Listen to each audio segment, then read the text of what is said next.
मान दिया। ठाकुर जी बोले आपने हमको वचन दिया है, जो हम मांगेंगे आप दोगे। हम आपसे मांग रहे हैं, आप गृहस्थ आश्रम में प्रवेश करो, विवाह करो। वल्लभाचार्य जी बोले आप अगर भगवान हो तो हम भी तो भक्त हैं। भगवान को भगवान बनाता कौन है?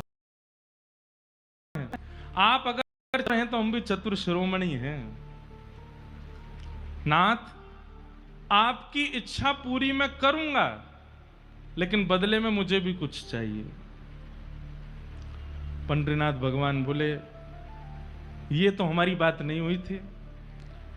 तो बोले आपने भी आज्ञा करने से पहले थोड़ी बता दिया था कि गृहस्थाश्रम में अब तो सब बात हो गई, अब तो यही होगा।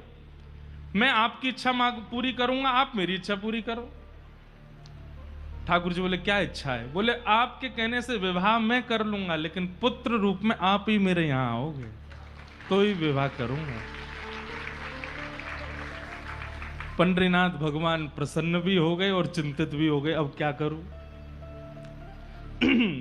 लेकिन महाप्रभु जी को अपने पितृ चरण में स्वीकार करने में ठाकुर जी को कोई संकोच नहीं है, कोई संशय नहीं है। इतने पवित्र हैं, इतने कुलीन हैं, इनके यहां तो पुत्र बनकर के आने में हमारा आनंद ही होगा। ठाकुर जी बोले ठीक है, हाथ में लाओ, डन, डील पक्की, आप विवाह करो, हम पुत्र बन के आते हैं। और श्री विट्ठल भगवान की आज्ञा से महाप्रभु श्रीमद वल्लभाचार्य जी महाराज लौट करके आए और काशी के ही श्री देव भट्ट जी की कन्या, उनके साथ में विधिवत आपका विवाह हुआ।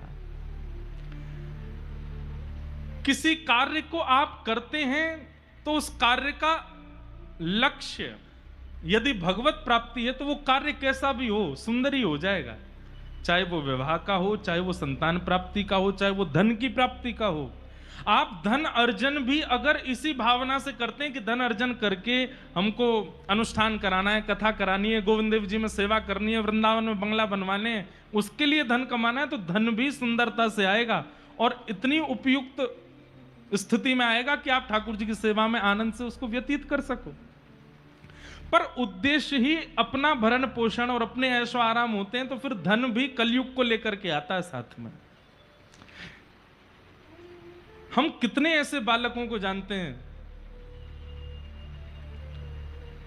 जो केवल अध्ययन ही इसीलिए कर रहे हैं कि अध्ययन करके हम कुछ बन जाएंगे, उसके बाद धन कमाएंगे, जो धन आएगा उससे हम प्यारे गिरधर लाल जी का अपने यहां उत्सव कराएंगे, कभी कथा कराएंगे, कभी वृंदावन में कोई मनोरथ कराएंगे। एक लाली है, वो तो इतनी परम भक्त की नाम के बगैर एक क्षण नहीं रहती, लेकिन माता पिता चाहते कि डॉक्टर बन जाए। हमसे कहा आप समझाओ महाराज जी, आपकी बात मानती है। तो मैंने कहा, तो बोली इतना मैं पढ़ ही नहीं सकती, मेरे को पढ़ना ही नहीं, मेरे को तो बस ठाकुर जी का सेवा करनी है, नाम जप करना, आनंद से कथा सुननी है, उसमें राजी हूं। तो हमने कहा देखो, हमारे वृंदावन के कई संत ऐसे हैं, वो हॉस्पिटल नहीं जाते, वो अपने सुई नहीं लगवाते, दवाइयां नहीं खाते।